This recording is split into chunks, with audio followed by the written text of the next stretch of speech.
Go Green или Сдруженијето за одржлив развој и заштита на животната средина поднесе барање за правилник за велосипедска инфраструктура. Разговараме со Дарко Арсовски, тоа е заедно со нас во студиото. Која е потребата, добро утро Дарко, која е потребата за правилник за велосипедска инфраструктура, всушност и пред тебе? Добро утро, фала на покана. Да. Тоа што збора соговорниците пред мене, сите рекоа дека проблемот за безбедно возење велосипеди, како се подобри културата, каде што ќе имаме ние подобри услови за движење, е бидејќи нашите патеки се лошо изведени, не се добро споени, има лоши знаци, едноставно инфраструктурата не е квалитетна. За да се направи добра инфраструктура, потребно да се проектира и изведува според некои стандарди. Што содржи тој правилник? Да, за жал Македонија е една од последните земји 3 во Европа кои што нема ваков правилник за изведување велосипедска инфраструктура. Значи ние Косово и Албанија од цела Европа само немаме. Добре. А во овие правилници буквално се што зборува претходно, дали е тоа како се заобиколува на кружен тек, како се заобиколува автобуска станица, како треба да изгледа еден рабник. Може да ми го подадеш таму јас со колегите? Да. Благодарам. Дали рабниците треба да се по 90 степени, да не може тркало се качи по нив или да се слеани убаво. Буквално инфраструктура како се изведува од патека до семафор. Да, тоа е ова може колеги. Да, ширина, мислам дека тоа е дури и до како се прави паркинг, дека паркингот треба да е висока форма кај што може на 3 места се заклучи точакот, наспроти ние малечки неситни кај што само тркалото може. Буквално се што е потребно според европски стандарди, на македонски преведено, според наши закони кои што би требало да изгледа. Ако нешто не знаеме, доволно е да прочитаме од оние кои што се поразвиени, барем во размислувањата од нас. Во важечкиот правилник за урбанистичко планирање, планирањето на велосипедскиот сообраќај е опфатено главно во член 162 и минимално во други членови, што е потребно да се дополни тука. Па цел огромен дел. Значи не работа да биде само во еден член, бидејќи како што се планира железничка или автомобилска инфраструктура, потребно да има детално се разглобено.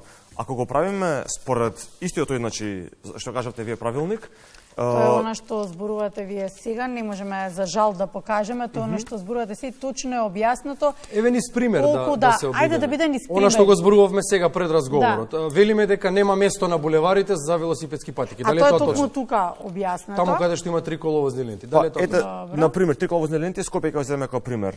Имаше и кај Соборен храм 3 коловозни ленти на соката на кај Водно на кај парк и на Партизанска 3 коловозни ленти има.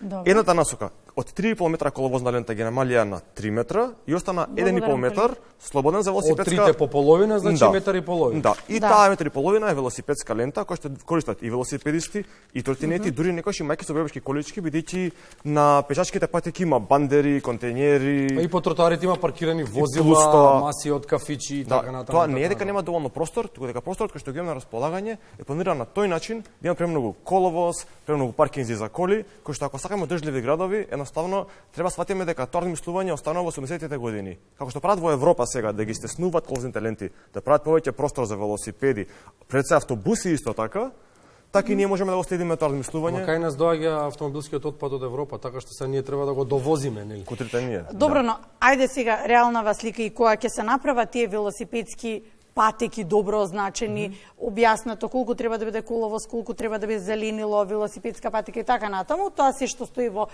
вашиот правилник. Дали имаме ние велосипедската култура и како пешаци, и како граѓани, но и како велосипедисти, така ја имаме ли таа култура, знаеме ли кој треба да поминува на таа патека, а не дека тоа не е патека кај што се пешачи, каде што се мајките со колички. Има интересно истражување каде што европјани, кои што ги сметаме нели за така културно развиени повеќе од нас, кога се движат во градови како нашите, за неколку месеци ги следат нашите размислувања. Нели не исто кога идеме во Америка, чекаме ред во банка. Добро. Правилото е, ова е светска река. Инфраструктурата го моделира однесувањето. Ако ние правиме такви патеки кај што се вкрстуваат со пешачки, каде што нема означување која е која, сите ќе движиме насекаде. Но ако е да речеме калдрма велосипедската патека, има дел што раздвојува од пешачката, пешакот сам нема се движи по велосипедската, ниту пак велосипедистот по пешачката, бидејќи ќе чувствува дека не припаѓа таму.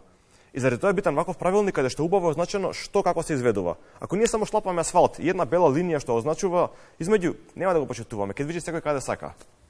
Битно е да има инфраструктура за да можеме ние да почитуваме движењето како што ни е направено и означено доле. Добро, што добиваме со тоа што би се усвоиле овие два правилника кои што вие ги поднесовте? Па со еден удар тепаме 100 муви, бидејќи секој нареден градоначелник и изведувач на инфраструктура, ако дава 100.000 евра за улица некоја да направи, ќе мора да следи еден правилник кој што ќе кажува како треба да изгледаат сите движења на таа улица. Нема да може самиот инженер да каже сакам тука да има премногу коловоз, да нема ниту едно дрво, туку ќе мора да следи правилник и наредни 100 години дај Боже ќе мора да го следи него и да точно да знае како треба да изведе. Да не биде произволно, секој инженер, секој проектант на свој начин да се проектираат градовите. Па ако се остварат најавите, веќе следниот градоначелник ќе го направи тоа, само ајде да не биде некоја политичка пропаганда ова. Добро. Кои се следните чекори? Со оглед на тоа дека веќе поднесовте до Министерство, така за транспорт и врски, да. Па ние се надеваме дека Министерството за транспорт, веќе знаеме дека доста амбициозен, ќе го земе предвид ова, бидејќи се смени законот за урбанистичко планирање и ние би сакале во сега нели чим се менува законот мора да смени правилникот за урбанистичко планирање. Добро. При промените да го земе овој документ и овие работи да ги внесе. Се разбира, се промена веќе сепак и ти имаат своји инженери и експерти, но сепак велосипедската инфраструктура да биде внесена во новиот правилник за урбанистичко планирање, а да не биде само во член 162 како што кажавте претходно вие. Да, член 162 минимално го има и во некои други членови, но потребно е Обширно да биде. Да, и да се дополни, и да се дообјасни. Благодариме за гостувањето, благодариме. Се надевам дека ќе успеете со иницијативата. На брзина гостувањето исто како движењето со велосипед по нормална инфраструктура кога би имале нели во градот. Благодариме.